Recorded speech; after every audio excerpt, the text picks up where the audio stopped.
सध्या आहे ना श्रावण महिना चालू असल्यामुळे ना मैत्रिणींना सगळीकडे हिरवंगार दिसतंय. म्हणजेच हिरव्या पालेभाज्यासुद्धा बाजारात भरपूर आल्यात ना. चला तर मी पण कांद्याची पात आणली होती आज टिफिनसाठी बनवायची, म्हणून म्हटलं चला मैत्रिणींना पण याची रेसिपी आपण शेअर करूया. तर इथे छानपैकी कांद्याची पात मी स्वच्छ धुवून घेतलेली आहे, कटिंग करून घेतलेले आहे आणि तेल पण गरम करायला ठेवलेलं आहे. आता आहे ना ह्या तेलामध्ये ना आपण कांद्याची पात टाकणार आहोत. कांद्याची पातेला आहे ना पाणी आज सुटत असतं, त्याच्यामुळे पाण्याचा बिलकुल वापर केलेला नाही आहे मी. तर हे पहा पूर्ण असं कढई भरून गेलेली आहे.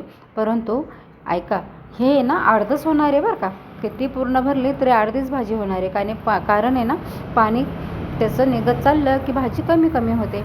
आता याच्यावरून आहे ना मी मीठ आहे ना ॲड केलेलं आहे चवीनुसार. म्हणजे काय होतं की पटकन भाजी खाली बसते. हे पहा किती छान अशी भाजी जेवढी भरलेली होती अर्धी झालेली आहे आणि त्याचं पाणी सुटलेलं आहे. तर आता हे पाणी ना सर्व आटून घ्यायचं आहे, फुल गॅस ठेवायचा आहे, म्हणजे त्याच पाण्यामध्ये ती भाजी पण छान शिजणार आहे. इथे एकीकडे मी शेंगदाणे पण भाजून घेतलेले आहे, थोडेसे साल काढून घेतलेलं आहे. आणि हिरवी पालेभाजी म्हटल्यावर हिरवी मिरची आली पाहिजे ना, म्हणून मी हिरवी मिरचीचा वापर केलेला आहे. कोणी कोणी लाल मिरचीचा पण वापर केला तरी चालेल. हिरवी मिरची आधी मिक्सरमधून फिरून घेतली, त्याच्यानंतर शेंगदाणे टाकले, ते पण फिरून घेतले, पाणी पण आटत आलेलं आहे. चला तर मग त्याच्यात हा मसाला आपण ॲड करणार आहोत आणि छानपैकी परतून घेणार आहोत.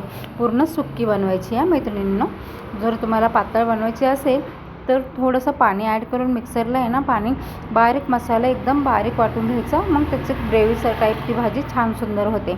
असं छोट्या छोट्या रेसिपीजसाठी ना मैत्रिणींना नक्की मला फॉलो करा. आणि हो, ज्या ताई आणि दादांनी मला फॉलो केलेलं आहे ना त्यांच्या अगदी मनापासून धन्यवाद. हे पहा कसं छानपैकी आपली ही सुकी भाजी तयार होत झालेली आहे. अशा छोट्या छोट्या रेसिपीसाठी प्लीज लाईक, शेअर, कमेंट